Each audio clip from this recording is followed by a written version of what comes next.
I think episode 8 has become one of my favorite moments of season 3. I think Atlanta does a really good job at dissecting the cast that we're rooting for. Now, we've gotten standalone episodes with Ern, Van, Darius, but I think Alfred is an interesting case because not only do we have to understand who he is at his core, but we have to also get a deeper insight as to the rap persona he puts out. And I think there's definitely more layers under there.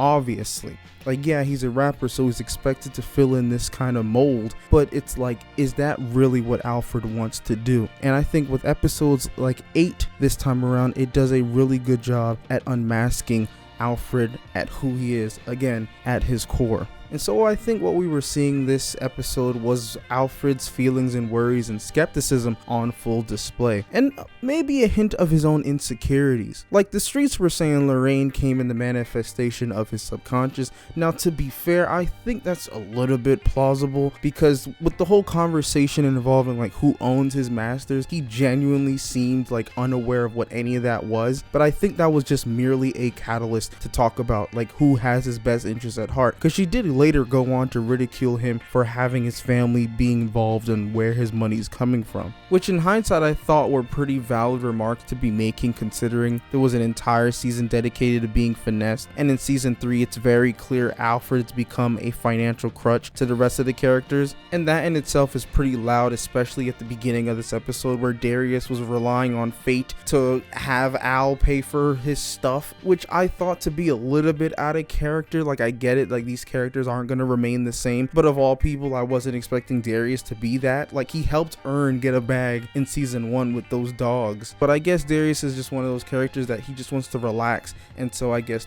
the one convenient way was through Al. But to be fair, he did reassure him at the coffee shop by saying he still loved the man no matter what, so maybe all that was just for the plot's sake. I'll take what I can get. Now back to what I was saying about Lorraine before I went off into a tangent. I'm sure her character symbolized something for Alfred. I'm not entirely sure what. And the fact that Donald Glover wrote this episode does not help my case at all, because when it comes to this show and everything he's done, it's you kind of have to take every detail and just weigh it and see if it means anything on the other side.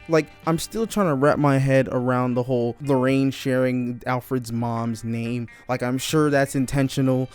I would love to see some discussion on that, on what it means, because I know as consumers we'll never get a definitive or objective answer, because that doesn't happen. But either way, I thought the actress who played Lorraine did a wonderful job in this role, and I thought it to be quite impactful given the circumstances. Now, diving into the more surreal parts of this episode, I had one question. How did they get Liam Neeson on board? Prior to watching episode 8, I did see some headlines of people being shocked or surprised that this one actor showed up here, but of all people, it wasn't Liam Neeson. And why did he show up in a cancel club? I've never heard anything bad about the guy. But after some research, apparently Liam Neeson's story that he told Alfred did happen in his life 40 years back, where his friend did suffer SA unfortunately, and as a result Liam decided to go into black neighborhoods looking for any black man that he could find, just hoping for a physical violence to ensue. Now, of course, the difference is the resolve that Liam in Atlanta reaches isn't the same as the one in real life, and it was for satire, clearly. But as I was watching this, I was noticing there were several things going on here. After Liam tells Alfred this story, Al just responds, and despite that, I still think highly of you because of the Taken franchise, which really brings up the whole discussion of separating the art from the artist, which is a whole conversation in itself. I don't think I have to expand on that, especially in music. Depending on the artist, it could be very controversial, yet very divisive. And well, the other thing was, Liam Neeson kind of said it best. He said the worst and best part about being white is, if you don't want to learn anything, you don't have to. I was man, that right there is a think piece. I was flabbergasted. I didn't even know where to go from there. I'm sure there will be a handful of people who will turn this show off because of that line. And well, if they do, amen. That's real life comedy right there.